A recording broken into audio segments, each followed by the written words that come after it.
ಕ್ಷೇತ್ರದಲ್ಲಿ ರಕ್ಷೆಯನ್ನು ಕೊಡ್ತೇವೆ ಎಲ್ಲರಿಗೂ. ಆ ರಕ್ಷೆಯನ್ನು ಗಂಡ ಹೆಂಡತಿಗೆ ಕಟ್ಟೋದು, ಹೆಂಡತಿ ಗಂಡನಿಗೆ ಕಟ್ಟೋದು. ಇದು ದೇವಿಯ ಸಮ್ಮುಖದಲ್ಲಿ ಆಗುತ್ತೆ. ಈ ಸಂತಾನ ಭಾಗ್ಯವನ್ನು ಬೇಡದವರು ಈ ಅಮಾವಾಸ್ಯೆಯಲ್ಲಿ ಬಂದು ಜಗನ್ಮಾತೆಗೆ 21 ಸುತ್ತು ಪ್ರದಕ್ಷಿಣೆಯನ್ನು ಮಾಡಿ ಭಗವತಿಯಲ್ಲಿ ಪ್ರಾರ್ಥನೆ ಮಾಡೋದು. ಎರಡನೇದಾಗಿ, ನಮಗೆ ಮದುವೆ ಆಗ್ತಾ ಇಲ್ಲ, ಸುಮಾರು ವರ್ಷಗಳಾಗಿದೆ, ಏನು ಮಾಡೋದು ಅಂತ ಒಂದಷ್ಟು ಜನಕ್ಕೆ ಚಿಂತನೆಗಳಿರುತ್ತೆ. ಕೊಡುವಂಥ ಒಂದು ರಕ್ಷೆಯನ್ನು ಕಟ್ಟಿಕೊಂಡು ಒಂದು 9 ಸುತ್ತು ಪ್ರದಕ್ಷಿಣೆಯನ್ನು ಮಾಡೋದ್ರಿಂದ ಅವರಿಗೆ ಏನು 5 ರೂಪಾಯಿ ಮತ್ತು 9 ರೂಪಾಯಿ ಕಟ್ಟೋದ್ರಿಂದ ನಮಗೆ ಫಲಗಳಿದೆ ಅಂದರೆ ಇಂದಿನಿಂದ ವಾಡಿಕೆ ಇದೆ ದೇವರಿಗೆ ಒಂದು ಮೀಸಲನ್ನು ಕಟ್ಟುವಂಥದ್ದು. ಅದು ಶಾಸ್ತ್ರದಲ್ಲೂ ಹೇಳಿದೆ. ಹೇಗಿರುತ್ತೆ, ಏನಾದರೂ ತೊಂದರೆಗಳು ಬಂದಾಗ ಆ ದೇವರಿಗೆ ನಾವು ಬಂದು ಅರಿಶಿಣ ನೀರನ್ನು ಹಾಕ್ಸ್ಕೊಂಡ್ರೆ ಏನು ಪ್ರಯೋಜನ ಇದೆ ಅಂದರೆ, ಉದ್ಯೋಗದ ಸಮಸ್ಯೆ ಇರುವಂಥವ್ರು, ಭಾನುಮತಿಯ ಪ್ರಯೋಗದಲ್ಲಿ ಗುರಿಯಾಗಿರುವಂಥವ್ರು, ದುಷ್ಟ ಚಟಗಳನ್ನು ಕಲ್ತಿರುವಂಥವ್ರು,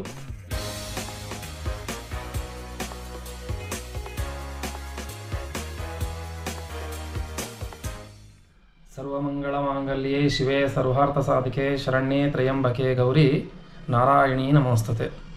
ಪವಿತ್ರವಾದಂಥ ವಿದ್ಯಾಚೌಡೇಶ್ವರಿ ಅಮ್ಮನವರ ಅಂತರಾಳ ಭಕ್ತರಿಗೆ ತಾಯಿ ವಿದ್ಯಾಚೌಡೇಶ್ವರಿಯ ಅನುಗ್ರಹ ಸಂಪೂರ್ಣವಾಗಿ ನಿಮಗಿರಲಿ ಅಂತ ನಾವು ಭಗವತಿಯಲ್ಲಿ ಪ್ರಾರ್ಥನೆ ಮಾಡಿ, ಈ ಆಷಾಢ ಮಾಸದ ಬರುವಂಥ ಅಮಾವಾಸ್ಯೆ ಭೀಮನ ಅಮಾವಾಸ್ಯೆ ಅಂತ ನಾವು ಶಾಸ್ತ್ರದಲ್ಲಿ ಪುರಾಣದಲ್ಲಿ ಹೇಳಿದೆ. ಈ ಅಮಾವಾಸ್ಯೆ 3ನೇ ತಾರೀಕು ಮಧ್ಯಾಹ್ನ 3:45ಕ್ಕೆ ಪ್ರಾರಂಭ ಆಗುತ್ತೆ. ಆ ಕ್ಷಣದಿಂದ ವಿದ್ಯಾಚೌಡೇಶ್ವರಿ ಮಹಾಸಂಸ್ಥಾನ ಮಠದಲ್ಲಿ ಅಮಾವಾಸ್ಯೆ ಪೂಜಾ ಸೇವಾ ಕೈಂಕರ್ಯಗಳು ಪ್ರಾರಂಭ ಆಗ್ತವೆ. ಅಮ್ಮನವರಿಗೆ 3ನೇ ತಾರೀಕು 8 ಗಂಟೆ ರಾತ್ರಿಯಿಂದ ಏಕಾಂತ ಸೇವೆ ಅಭಿಷೇಕಗಳು ಸಂಪನ್ನವಾಗುತ್ತೆ. ಮತ್ತು ಮಧ್ಯರಾತ್ರಿ 2 ಗಂಟೆಗೆ ಸನ್ನಿಧಾನವನ್ನು ಮತ್ತು ದೇವಸ್ಥಾನವನ್ನು ಓಪನ್ ಮಾಡಿ ಪೂಜೆಯನ್ನು ಪ್ರಾರಂಭ ಮಾಡ್ತೀವಿ. ಗಣಪತಿ ಪೂಜೆಯಿಂದ, ಗೌರಿ ಪೂಜೆಯಿಂದ, ಗಂಗೆ ಪೂಜೆಯಿಂದ ಪ್ರಾರಂಭ ಆಗುತ್ತೆ. ನಂತರ ಅಮ್ಮನವರಿಗೆ ಮಹಾ ಅಭಿಷೇಕ ಆಗುತ್ತೆ. ಅರಿಶಿಣದಿಂದ ಹಚ್ಚಿದಂಥ ಲೇಪನದ ಅರಿಶಿಣವನ್ನು ತೆಗೆದು ಒಂದು ಕಡೆ ತೆಗೆದಿಡಲಾಗುತ್ತೆ. ನಂತರ 4 ಗಂಟೆಗೆ ಮಹಾಮಂಗಳಾರತಿ ಸಂಪನ್ನವಾಗುತ್ತೆ. ಮತ್ತು 5 ಗಂಟೆಯಿಂದ ಅರಿಶಿಣದ ಸ್ನಾನವನ್ನು ಭಕ್ತರಿಗೆ ಹಾಕಲಿಕ್ಕೆ, ಅಂದರೆ ಸ್ನಾನ ಮಾಡಲಿಕ್ಕೆ ಒಂದು ಶುಭ ಮುಹೂರ್ತವನ್ನು ನಿಶ್ಚಯ ಮಾಡಿ ಸಂಪ್ರೋಕ್ಷಣೆ ಆಗುತ್ತೆ. ಬೆಳಗ್ಗೆ 6:30ಗೆ ಮತ್ತು ಅಮ್ಮನವರಿಗೆ ಮಹಾಮಂಗಳಾರತಿ ನೆರವೇರುತ್ತೆ. ಮತ್ತು ಅಮ್ಮನವರಿಗೆ ಮಡ್ಲಕ್ಕಿ ಸೇವೆ ಇತರ ವಿಚಾರಗಳನ್ನು ಭಕ್ತರು ಹಿಂದಿನ ವಾಡಿಕೆ ಪ್ರಕಾರ ನಡೆಸ್ತಾ ಇರ್ತಾರೆ. ತದನಂತರ ಈ ಸಲ ಭೀಮನ ಅಮಾವಾಸ್ಯೆ ಅಂದರೆ ವಿಶೇಷ ಏನು ಅಂತ ನಮ್ಮಲ್ಲೆಲ್ಲ ಒಂದು ಪ್ರಶ್ನೆಗಳಿರುತ್ತೆ. ಈ ವಿಶೇಷ, ಮದುವೆ ಆದಂಥ ಮಾತೆಯರು ತನ್ನ ಪತಿಯನ್ನು ಒಂದು ಕಡೆ ಒಂದು ಸಿಂಹಾಸನ ಅಂದರೆ ಒಂದು ಚೇರಿನಲ್ಲಿ ಕುಂಡ್ರಿಸಿ ಅವರ ಪಾದಪೂಜೆಯನ್ನು ಮಾಡಿ ಆರೋಗ್ಯಗಳನ್ನು ನಮ್ಮ ಮನೆಗೆ, ನಮ್ಮ ಕುಟುಂಬಕ್ಕೆ, ನಮಗೆ ಮತ್ತು ನಮ್ಮ ಪತಿಗೆ ಕೊಡಲಿ ಅಂತ ಭಗವತಿಯಲ್ಲಿ ಹರಸೋದು. ಈ ವಿದ್ಯಾಚೌಡೇಶ್ವರಿ ಅಂತರಾಳ ಭಕ್ತರೆಲ್ಲ ಏನು ಮಾಡ್ತಾರೆ ಅಂದರೆ, ತಮ್ಮ ಮನೆಯಲ್ಲಿ ಗಂಡನ ಪಾದಪೂಜೆಯನ್ನು ಮಾಡಿ ಕ್ಷೇತ್ರದಲ್ಲಿ ರಕ್ಷೆಯನ್ನು ಕೊಡ್ತೇವೆ ಎಲ್ಲರಿಗೂ. ಆ ರಕ್ಷೆಯನ್ನು ಗಂಡ ಹೆಂಡತಿಗೆ ಕಟ್ಟೋದು, ಹೆಂಡತಿ ಗಂಡನಿಗೆ ಕಟ್ಟೋದು. ಇದು ದೇವಿಯ ಸಮ್ಮುಖದಲ್ಲಿ ಆಗುತ್ತೆ. ಇದು ಭೀಮನ ಅಮಾವಾಸ್ಯೆ ಎಂದು ಕ್ಷೇತ್ರದಲ್ಲಿ ನಡೆಯುವಂಥ ಬಹಳ ವೈಶಿಷ್ಟ್ಯತೆಯಿಂದ ಕೂಡಿರುವಂಥ ಒಂದು ವಿಚಾರ ಆಗುತ್ತೆ. ಈ ಗಂಡ ಹೆಂಡತಿಗೆ ಕಟ್ಟೋದು ಮತ್ತು ಹೆಂಡತಿ ಗಂಡನಿಗೆ ರಕ್ಷೆಯನ್ನು ಕಟ್ಟೋದು. ಇಲ್ಲಿ ಮನೆಯಲ್ಲಿ ಗಂಡನ ಪಾದಪೂಜೆಯನ್ನು ಮಾಡಿರ್ತಾರೆ. ಆದರೆ ದೇವಿಯಲ್ಲಿ ಬಂದು ಗಂಡ ರಕ್ಷೆಯನ್ನು ಕಟ್ಟಬೇಕಾದ್ರೆ ನನ್ನ ಆಯಸ್ಸನ್ನು ನನ್ನ ಹೆಂಡತಿಗೂ ಸುಧಾ ಕೊಡು, ಈ ಕಡೆ ಹೆಂಡತಿ ನನ್ನ ಆಯಸ್ಸನ್ನು ನನ್ನ ಗಂಡನ ಕೊಡುವಂಥ ಸಮಪಾಲೀನವಾದಂಥ ಕಷ್ಟ ಸುಖಗಳನ್ನು ಹಂಚಿಕೊಳ್ಳುವಂಥ ಈ ವಾಡಿಕೆ ವಿದ್ಯಾಚೌಡೇಶ್ವರಿ ಮಹಾಸಂಸ್ಥಾನದಲ್ಲಿ ನಡ್ಕೊ ಬಂದಿದೆ. ಅದು ವಿದ್ಯಾಚೌಡೇಶ್ವರಿ ಅಂತರಾಳ ಭಕ್ತರೆಲ್ಲರೂ ಶ್ರೀ ಕ್ಷೇತ್ರಕ್ಕೆ ಭೇಟಿ ಕೊಟ್ಟು ದೇವಿಯಿಂದ ಅನುಗ್ರಹ ಪಡೆದು ರಕ್ಷೆಯನ್ನು ತಾವು ಗಂಡನಿಗೆ ಹೆಂಡತಿ, ಹೆಂಡತಿಗೆ ಗಂಡ ಕಟ್ಟುವಂಥ ಒಂದು ಪವಿತ್ರವಾದಂಥ ಒಂದು ಸೇವೆಯನ್ನು ನಡೆಸ್ಕೊಳ್ಳಿ ಅಂತ ಹೇಳಿ, ಮತ್ತು ಅಮ್ಮನವರಿಗೆ 12:30ಯಿಂದ ಮಹಾ ಉತ್ಸವ ಪ್ರಾರಂಭ ಆಗುತ್ತೆ. ಉತ್ಸವದಲ್ಲಿ ದೇವರಿಗೆ ನಮಸ್ಕಾರ, ಸಾಷ್ಟಾಂಗ ನಮಸ್ಕಾರಗಳನ್ನು ಮಾಡೋಕ್ಕೆ ಅವಕಾಶ ಇದೆ. ತದನಂತರ ರಕ್ಷೆಯನ್ನು ಕೊಡ್ತಾರೆ. ಶ್ರೀರಂಗಪಟ್ಟಣದ ಶ್ರೀ ರಂಗನಾಥ ಸ್ವಾಮಿ ಯಾವ ರೀತಿ ಮಲಗ್ತಾರೋ ಆ ರೀತಿ ಇಲ್ಲಿ ಬಂದು ಸ್ವಾಮಿ ಬಸವಣ್ಣನ ಮುಂದೆ ಸಾಲಿಗೆ ಎಲ್ಲ ಜನಜಂಗುಳಿ ಇರುತ್ತೆ. ಮಲಗಿದಾಗ ಭಗವಂತ ಅನುಗ್ರಹ ಆಶೀರ್ವಾದವನ್ನು ಮಾಡ್ತಾರೆ. ಅದು ಬಹಳ ವೈಶಿಷ್ಟ್ಯತೆ ಇದೆ. ಮತ್ತು ಕ್ಷೇತ್ರದಲ್ಲಿ ಮತ್ತೊಂದು ವಾಡಿಕೆ ಇದೆ. ಈ ಸಂತಾನ ಭಾಗ್ಯವನ್ನು ಬೇಡದವರು ಈ ಅಮಾವಾಸ್ಯೆಯಲ್ಲಿ ಬಂದು ಜಗನ್ಮಾತೆಗೆ 21 ಸುತ್ತು ಪ್ರದಕ್ಷಿಣೆಯನ್ನು ಮಾಡಿ ಭಗವತಿಯಲ್ಲಿ ಪ್ರಾರ್ಥನೆ ಮಾಡುವಂಥದ್ದು. ಎರಡನೇದಾಗಿ, ನಮಗೆ ಮದುವೆ ಆಗ್ತಾ ಇಲ್ಲ, ಸುಮಾರು ವರ್ಷಗಳಾಗಿದೆ, ಏನು ಮಾಡೋದು ಅಂತ ಒಂದಷ್ಟು ಜನಕ್ಕೆ ಚಿಂತನೆಗಳಿರುತ್ತೆ. ಇಂಥ ಎಲ್ಲ ಒಂದು ಕಡೆ ಚಿಂತೆಗೆ ಒಳಗಾಗಿರುವಂಥವರು ಕ್ಷೇತ್ರದಲ್ಲಿ ಭೀಮನ ಅಮಾವಾಸ್ಯೆಯ ದಿವಸ ಬಂದು ತಾಯಿ ವಿದ್ಯಾಚೌಡೇಶ್ವರಿ ಅಮ್ಮನವರನ್ನು ದರ್ಶನ ಮಾಡಿ ದೇವಿಯಲ್ಲಿ ಕೊಡುವಂಥ ಒಂದು ರಕ್ಷೆಯನ್ನು ಕಟ್ಟಿಕೊಂಡು ಒಂದು 9 ಸುತ್ತು ಪ್ರದಕ್ಷಿಣೆಯನ್ನು ಮಾಡೋದ್ರಿಂದ ಅವರಿಗೆ ಮದುವೆ ಆಗಬೇಕನ್ನೋರಿಗೆ ಕಂಕಣ ಭಾಗ್ಯ, ಈ ಥರ ಭಾಗ್ಯಗಳು ಈ ಅಮಾವಾಸ್ಯೆಯಲ್ಲಿ ಭಾಳ ವಿಶೇಷವಾದಂಥ ಫಲವನ್ನು ಕೊಡುವಂಥ KG ದೇವಪಟ್ಟಣದ ಆರಾಧ್ಯ ದೇವತೆ ನೆಲೆಸಿರುವಂಥ ವಿದ್ಯಾಚೌಡೇಶ್ವರಿಯ ಸನ್ನಿಧಾನದಲ್ಲಿ ತಮ್ಮೆಲ್ಲರಿಗೂ ಫಲಗಳು ಪ್ರಾಪ್ತಿ ಆಗ್ತವೆ. ಇದು ಇಂದಿನಿಂದ ವಾಡಿಕೆ ಇದೆ. ತಾವೆಲ್ಲರೂ ಬನ್ನಿ, ಜಗನ್ಮಾತೆಯ ದರ್ಶನವನ್ನು ಮಾಡಿ, ಪ್ರದಕ್ಷಿಣೆಯನ್ನು ಮಾಡಿ, ರಕ್ಷೆಯನ್ನು ಕಟ್ಕೊಳ್ಳಿ. ಭಗವತಿಯಲ್ಲಿ ಒಂದು ಮನಸಾ ಅವಿಷ್ಟ ಒಂದು ಪ್ರಾರ್ಥನೆಯನ್ನು ಮಾಡಿ ತಾವು ಹೋಗೋದ್ರಿಂದ ಶೀಘ್ರವಾಗಿ ನಿಮ್ಮ ಇಷ್ಟಾರ್ಥಗಳು ಈಡೇರ್ತವೆ. ಅಮ್ಮನವರಲ್ಲಿ ಬಂದು ಪ್ರಾರ್ಥನೆ ಮಾಡೋದು, ಪ್ರಶ್ನೆ ಕೇಳೋದು. ಕಳಶದಲ್ಲಿ ಅಮ್ಮನವರು ಬರವಣಿಗೆ ಮೂಲಕ ಭಾಳ ವಿಶೇಷವಾಗಿ ತಿಳಿಸ್ತಾರೆ. ಅದನ್ನು ನಾವು ತಿಳಿಸ್ತೇವೆ. ಇಂಥವರು ಹರಕೆಯನ್ನು ಕಟ್ತಾರೆ. 5 ರೂಪಾಯಿ ಮತ್ತು 9 ರೂಪಾಯಿ ಕಾಣಿಕೆಯನ್ನು ಕಟ್ಟಿ ಅಮಾವಾಸ್ಯೆ ಮತ್ತು ಪೌರ್ಣಮಿಯೊಂದು ಕ್ಷೇತ್ರಕ್ಕೆ ಭೇಟಿ ಕೊಟ್ಟು ದೇವಿಯ ಉತ್ಸವದಲ್ಲಿ ಪಾಲ್ಗೊಂಡು ಜಗನ್ಮಾತೆಯ ಅನುಗ್ರಹಕ್ಕೆ ಕೃಪಕಟಾಕ್ಷಕ್ಕೆ ಪಾತ್ರರಾಗಿ ಆ ಹರಕೆಯನ್ನು ದೇವರ ಒಂದು ಉತ್ಸವದ ಹೊಂದಿಗೆ ಹರಕೆಯನ್ನು ತೆಗೆದುಕೊಂಡು ಬಂದು ದೇವರ ಕಾಣಿಕೆ ಉಂಡಿಯಲ್ಲಿ ಹಾಕೋದು. ಇದು ಈ ಕ್ಷೇತ್ರಕ್ಕೆ ಬಂದೇ ಮಾಡಬೇಕು ಅನ್ನುವಂಥದ್ದು ಏನಿಲ್ಲ. ತಮ್ಮ ಮನೆಯಲ್ಲೂ ಸುಧಾ ತಾವು ವಿದ್ಯಾಚೌಡೇಶ್ವರಿಯ ಅಮ್ಮನವರ ಹೆಸರನ್ನು ಪ್ರಾರ್ಥನೆ ಮಾಡಿ, ಮನೆಯಲ್ಲಿ ಒಂದು ಸಂಕಲ್ಪ ಮಾಡಿ 2 ಜೋಡಿ ದೀಪಗಳನ್ನು ಹಚ್ಚಿ ಜಗನ್ಮಾತೆಯನ್ನು ಪ್ರಾರ್ಥನೆ ಮಾಡಿ, ತಾವೂ ಸುಧಾ ಕ್ಷೇತ್ರಕ್ಕೆ ಬರದಲ್ಲೇ ಇರುವಂಥ ಭಕ್ತಾದಿಗಳು ಸುಧಾ ಬಂದು ಆರಕೆಯನ್ನು ತೀರಿಸೋದ್ರಿಂದ ತಮ್ಮ ಇಷ್ಟಾರ್ಥಗಳು ಪ್ರಾಪ್ತಿಯಾಗ್ತವೆ. ಏನು 5 ರೂಪಾಯಿ ಮತ್ತು 9 ರೂಪಾಯಿ ಕಟ್ಟೋದ್ರಿಂದ ನಮಗೆ ಫಲಗಳಿದೆ ಅಂದರೆ ಇಂದಿನಿಂದ ವಾಡಿಕೆ ಇದೆ ದೇವರಿಗೆ ಒಂದು ಮೀಸಲನ್ನು ಕಟ್ಟುವಂಥದ್ದು. ಅದು ಶಾಸ್ತ್ರದಲ್ಲೂ ಹೇಳಿದೆ. ಏನಾದರೂ ತೊಂದರೆಗಳು ಬಂದಾಗ ಆ ದೇವರಿಗೆ ಒಂದು ಹಣವನ್ನು ಕಟ್ಟಿಡಿ, ನಂತರ ಅದನ್ನು ತೆಗೆದುಕೊಂಡು ಹೋಗಿ ಸನ್ನಿಧಾನಕ್ಕೆ ಸಮರ್ಪಣೆ ಮಾಡಿ ಅಂತ ಹೇಳಿರ್ತದೆ. ಹಾಗೆ ಕ್ಷೇತ್ರದ ವಾಡಿಕೆ ಇದೆ. ಇಲ್ಲಿ ಉದ್ಯೋಗ ಬೇಕನ್ನೋರು, ಮಕ್ಕಳ ಬಲ ಬೇಕನ್ನುವಂಥವ್ರು, ಆರೋಗ್ಯದಲ್ಲಿ ತೊಂದರೆ ಇರುವಂಥವ್ರು, ಮತ್ತು ನಮಗೆ ಕಂಕಣ ಭಾಗ್ಯ ಇಲ್ಲ ಅನ್ನುವಂಥವ್ರು, ಮತ್ತು ನಮ್ಮಲ್ಲಿ ಈ ರೇಷ್ಮೆ ಬೆಳೆ ಆಗ್ತಾ ಇಲ್ಲ ಅನ್ನುವಂಥವ್ರು, ನಂತರ ನಮ್ಮ ವ್ಯವಸಾಯದಲ್ಲಿ ನಷ್ಟ ಆಗ್ತಾ ಇದೆ, ಬೆಳೆಯಲ್ಲಿ ನಮಗೆ ಯಾವುದೇ ಥರ ಫಲಗಳು ನಮಗೆ ಸಿಗ್ತಾ ಇಲ್ಲ ಅನ್ನುವಂಥವ್ರು, ಪ್ರತಿಯೊಂದು ಕಾರಣಕ್ಕೂ ಸುಧಾ ಕ್ಷೇತ್ರದಲ್ಲಿ ತಾಯಿ ವಿದ್ಯಾಚೌಡೇಶ್ವರಿ ಅಮ್ಮನವರು ಎಲ್ಲಕ್ಕೂ ಪರಿಹಾರವನ್ನು ನೀಡಲಿಕ್ಕೆ ಈ ಕಾಣಿಕೆಯನ್ನು ಇದು ನಾವು ಹಿಂದಿಂದನೂ ನಡೆಸ್ಕೊ ಬಂದಿರುವಂಥ ವಾಡಿಕೆ ಇದೆ. ಇದಕ್ಕೆ ಕಟ್ಟಿ ತಂದು ಸನ್ನಿಧಾನ ಕೊಡೋದ್ರಿಂದ ನಮ್ಮ ಇಷ್ಟಾರ್ಥಗಳು ಪ್ರಾಪ್ತಿಯಾಗ್ತವೆ. ಅರಿಶಿಣದ ಸ್ನಾನ ತಮಗೆಲ್ಲ ವಿಚಾರ ಗೊತ್ತಿರೋದೆ. ಈ ಕ್ಷೇತ್ರದಲ್ಲಿ ಸಂಬಂಧಪಟ್ಟಂಥ ಎಲ್ಲ ಗಿಡಮೂಲಿಕೆಗಳನ್ನು ಕುಟ್ಟಿ, ಅರಿಶಿಣದ ಕೊಂಬನ್ನು ಕುಟ್ಟಿ ದೇವಿಗೆ ಲೇಪನ ಮಾಡೋದು, ಅದನ್ನು ತೆಗೆದು ಮತ್ತೆ ಕ್ಷೇತ್ರದಲ್ಲಿ ಬಂದಂಥ ಭಕ್ತರಿಗೆ ಸಂಪ್ರೋಕ್ಷಣೆ ಕಾರ್ಯ ಆಗುತ್ತೆ. ಈ ಒಂದು ಸಂಪ್ರೋಕ್ಷಣೆ ಕಾರ್ಯ ಆಗಬೇಕಾದ್ರೆ ಇದಾದರೆ ನಾವು ಬಂದು ಅರಿಶಿಣ ನೀರನ್ನು ಹಾಕಿಸ್ಕೊಂಡ್ರೆ ಏನು ಪ್ರಯೋಜನ?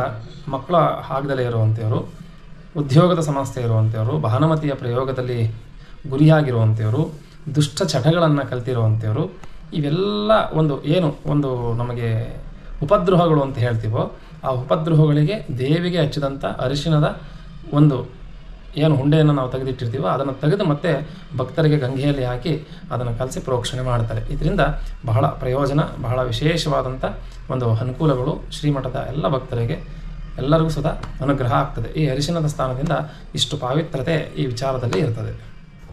ಶಾಸ್ತ್ರದಲ್ಲಿ ಬಹಳ ವಿಶೇಷವಾಗಿ ಹೇಳಿದೆ. ಏನಂದರೆ, ನಾವು ಹೇಗೆ ದೇವರ ಆರಾಧನೆಯನ್ನು ಮಾಡ್ತೇವೆ ಅದೇ ರೀತಿ ಗೋವುಗಳನ್ನು ನಮ್ಮ ಸನಾತನ ಧರ್ಮದಿಂದ ನಾವು ಹಿಂದಿನ ಕಾಲದಿಂದನೂ ಪೂಜೆ ಮಾಡ್ಕೊಂಡು ಬಂದಿದ್ದೇವೆ.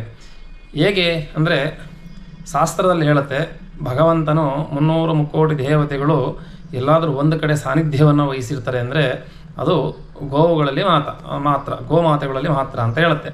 ಹಾಗಾಗಿ ವಿದ್ಯಾಚೌಡೇಶ್ವರಿ ಮಹಾಸಂಸ್ಥಾನ ಮಠದಲ್ಲಿ ಒಂದು ಗೋಶಾಲೆ ಇದೆ. ಆ ಗೋಶಾಲೆ ಈ ವಿದ್ಯಾಚೌಡೇಶ್ವರಿ ಮಹಾಸಂಸ್ಥಾನ ಮಠದ ಒಂದು ಮಧ್ಯಭಾಗದಲ್ಲಿದೆ. ಅಂದರೆ ಒಂದು ದೇಹಕ್ಕೆ ತಾಯಿ ಹೃದಯ ಹೇಗೆ ಮಧ್ಯ ಒಂದು ಸ್ಥಿತಿಯಾಗಿರುತ್ತೋ ಆ ಥರ ಮಧ್ಯ ಸ್ಥಾನದಲ್ಲಿ ಕೇಂದ್ರ ಬಿಂದುವಾಗಿದೆ. ಇಲ್ಲಿ ಗೋವುಗಳಿಗೆ ಬಹಳ ವಿಶೇಷವಾದಂಥ ಒಂದು ಸಾನ್ನಿಧ್ಯವೂ ಕೂಡ ಇದೆ. ನೀವು ನೋಡ್ಬೋದು, ಪುಂಗನೂರು ಮತ್ತು ನಮ್ಮ ಮಲೆನಾಡ ಗಿಡ್ಡ ಈ ಥರ ನಮ್ಮ ರಾಷ್ಟ್ರದ ಒಂದು ತಳಿಯ ಆದಂಥ ಎಲ್ಲ ಒಂದು 5ರಿಂದ 6 ತಳಿಯನ್ನು ಶ್ರೀಮಠದಲ್ಲಿ ಭಕ್ತರು ಕೊಟ್ಟಿರುವಂಥ ಗೋವುಗಳನ್ನು ಭಾಳ ಸಂರಕ್ಷಣೆ ಮಾಡಲಾಗ್ತದೆ. ಇಲ್ಲಿ ಗೋವುಗಳಲ್ಲಿ ಏನು ವಿಶೇಷ ಅಂದರೆ, ದೇವರಿಗೆ ಯಾವ ರೀತಿ ಮಡಿ ಪೂಜೆಗಳು ಮತ್ತು ಮಹಾ ವಿಶೇಷವಾದಂಥ ಸಾನ್ನಿಧ್ಯ ಇರುತ್ತೋ ಅದೇ ರೀತಿ ವಿದ್ಯಾಚೌಡೇಶ್ವರಿ ಮಹಾಸಂಸ್ಥಾನ ಮಠದಲ್ಲೂ ಸುಧಾ ಗೋವಿಗೆ ಬಹಳ ಆದ್ಯತೆಯನ್ನು ಕೊಡಲಾಗಿದೆ. ಇಲ್ಲಿರುವಂಥ ಗೋವುಗಳಿಗೆ ಬಹಳ ಶುಚಿಯಾದಂಥ ಒಂದು ಈ ಮೈಲಿಗೆ ಇಲ್ದಲೇ ಇರುವಂಥ ಪದಾರ್ಥಗಳನ್ನು, ತಿಂಡಿ ತಿನಿಸುಗಳನ್ನು ಕೊಟ್ಟು ಸಂರಕ್ಷಣೆ ಬಂದಿದೆ. ಈ ಕ್ಷೇತ್ರದಲ್ಲಿ ನೀವು ನೋಡ್ಬೋದು, ಬೆಳಗ್ಗೆ ಗೋಪೂಜೆ ಅಂತ ಆಗುತ್ತೆ. ಅದಕ್ಕೆ ಒಂದು ಗಂಟೆ ಶಬ್ದ ಆದ ತಕ್ಷಣ ಹಸು ಬಂದು ನಿಂತ್ಕೊಳ್ಳುತ್ತೆ, ಶೃಂಗಾರ ಆಗುತ್ತೆ. ಮತ್ತು ದೇವಿಯ ದರ್ಶನಕ್ಕೆ ಮಹಾಲಕ್ಷ್ಮಿಯ ಸಾನ್ನಿಧ್ಯದ ರೀತಿ ಅಮ್ಮನವರ ದರ್ಶನ ಮಾಡಲಿಕ್ಕೆ ಒಂದು ಗೋ ಹೋಗುತ್ತೆ. ಇದು ವಿಶೇಷತೆ ಏನಂದರೆ, ಶಾಸ್ತ್ರದಲ್ಲಿ ಹೇಳಿದ ಹಾಗೆ 300 ಮುಕ್ಕೋಟಿ ದೇವತೆಗಳು ಒಂದು ಗೋಮಾತೆಯಲ್ಲೇ ಇರ್ತಾರೆ ಅಂತ. ಆ ರೀತಿ ಅಮ್ಮನವರಿಗೆ ಮಹಾಮಂಗಳಾರತಿ ಆಗಬೇಕಾದ್ರೆ ಈ ಗೋವು ಬಹಳ ವಿಶೇಷವಾಗಿ ಸಾನ್ನಿಧ್ಯವನ್ನು ಪಡೆದುಕೊಂಡು ಅಮ್ಮನವರ ಕಡೆ ಮೆಲ್ಲನೆ ಹೆಜ್ಜೆಯನ್ನು ಹಾಕಿ ಹೋಗಿ ಗರ್ಭಗುಡಿಯನ್ನು ಪ್ರವೇಶಿಸ್ತದೆ. ಅಂದರೆ ಅರ್ಥ, ತಾಯಿ ವಿದ್ಯಾಚೌಡೇಶ್ವರಿ ಅಮ್ಮನವರ ಪೂಜೆಯಲ್ಲಿ 300 ಮುಕ್ಕೋಟಿ ದೇವತೆಗಳು ಸಾನ್ನಿಧ್ಯವನ್ನು ವಹಿಸಿ ಅಮ್ಮನವರ ಪೂಜೆ ಇಲ್ಲಿ ನೆರವೇರ್ತದೆ ಅಂತ. ಇಂಥ ಒಂದು ಸೇವೆ ಬೆಳಿಗ್ಗೆ ಒಂದು 7:30 ಪ್ರಾರಂಭ ಆಗುತ್ತೆ. 10 ಗಂಟೆ ಒಳಗಡೆ ಈ ಸೇವೆ ಮುಗಿಯುತ್ತೆ. ಈ ಸೇವೆಯಲ್ಲೂ ಸುಧಾ ಸಾರ್ವಜನಿಕರಿಗೂ ದರ್ಶನ ಮತ್ತು ಎಲ್ಲ ರೀತಿಯ ಒಂದು ವ್ಯವಸ್ಥೆ ಇರುತ್ತೆ. ಹಂಗಾಗಿರೋದ್ರಿಂದ ಗೋವಿಗೆ ಶ್ರೀ ವಿದ್ಯಾಚೌಡೇಶ್ವರಿ ಮಹಾಸಂಸ್ಥಾನ ಮಠದಲ್ಲಿ ಬಹಳ ಆದ್ಯತೆ ಪ್ರಾಧಾನ್ಯತೆಯನ್ನು ಕೊಟ್ಟಿರುತ್ತೆ. ಇಲ್ಲಿ ಗೋಸೇವೆ ಮಾಡಲಿಕ್ಕೂ ಸುಧಾ ಭಕ್ತರಿಗೆ ಅವಕಾಶಗಳನ್ನು ಭಾಳ ವಿಶೇಷವಾಗಿ ನಾವು ಕೊಟ್ಟಿದ್ದೇವೆ. ತಾವು ಇದಕ್ಕೆ ಹೆಚ್ಚಿನ ರೀತಿಯಲ್ಲಿ ಬೇಕಾದರೆ ಶ್ರೀಮಠದಲ್ಲಿ ಬಂದು ಸಂದರ್ಶನ ಮಾಡ್ಬೋದು. ಈ ಒಂದು ಸನ್ನಿಧಾನದಲ್ಲಿ ನಮ್ಮಲ್ಲಿ ಗೋವುಗಳಿದೆ, ಒಂದು 60 ಗೋಮಾತೆಯರಿದ್ದಾರೆ. ಇಲ್ಲಿ ವಿಶೇಷ ಏನಂದರೆ ಯಾವ ಗೋವಲ್ಲೂ ಹಾಲನ್ನು ನಾವು ಕರೆಯುವುದಿಲ್ಲ. ತನ್ನ ಮಗುವಿಗೆ ತನ್ನ ತಾಯಿ ಹಾಲನ್ನು ಯಾವ ರೀತಿ ಕೊಡಿಸ್ಬೇಕೋ ಅದೇ ರೀತಿ ಇಲ್ಲಿ ಒಂದು ಹಸು ನೀವು ನೋಡ್ಬೋದು, ಒಂದೇ ಹಸು 3-4 ಮಕ್ಕಳಿಗೆ ಹಾಲನ್ನು ಕೊಡಿಸುತ್ತೆ. ಆ ಕ್ಷೇತ್ರ ತಾಯಿ ವಿದ್ಯಾಚೌಡೇಶ್ವರಿ ಮಹಾಸಂಸ್ಥಾನ ಮಠ ಆಗಿರ್ತದೆ. ಎರಡನೇ ವಿಚಾರ, ಈ ಕ್ಷೇತ್ರದಲ್ಲಿ ಒಂದು ಪ್ರಧಾನತೆಯನ್ನು ಹೊಂದಿರುವಂಥ ಆದ್ಯ ಸ್ಥಾನ ಅಗ್ರಸ್ಥಾನವನ್ನು ಹೊಂದಿರುವಂಥ ಬಸವಣ್ಣನವರು ಸುಧಾ ಈ ಕ್ಷೇತ್ರದಲ್ಲಿ ಇದ್ದಾರೆ. ಇಲ್ಲಿ ಏನು ವಿಶೇಷ ಬಸವಣ್ಣವರಲ್ಲಿ ಅಂದರೆ, ತಾನು ಬಂದಂಥ ಭಕ್ತರನ್ನು ಹರಸುವುದಕ್ಕೋಸ್ಕರ ಈ ಕ್ಷೇತ್ರದಲ್ಲಿ ಸ್ವಾಮಿ ನೆಲೆಸಿದ್ದಾರೆ.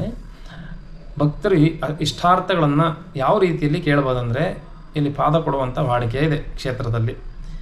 ಆ ಬಂದು ಭಕ್ತರಲ್ಲಿ ಬಸವಣ್ಣನಲ್ಲಿ ಪ್ರಾರ್ಥನೆ ಮಾಡ್ತಾರೆ. ನಮ್ಮ ಕಾರ್ಯ ಆಗಬೇಕಾಗಿದೆ, ಕಾರ್ಯ ಆಗುತ್ತೆ ಅಂದರೆ ನಮಗೆ ಅನುಗ್ರಹ ಮಾಡು ತಂದೆ ಅಂತ ಕೇಳ್ತಾರೆ. ಆಗ ಬಸವಣ್ಣನವರು ತಮ್ಮ ಪಾದವನ್ನು ಎತ್ತಿ ತಮ್ಮ ಪಾದವನ್ನು ಮುದ್ದು ಪಾದವನ್ನು ಭಕ್ತರ ಕೈ ಮೇಲೆ ಇಡ್ತಾರೆ.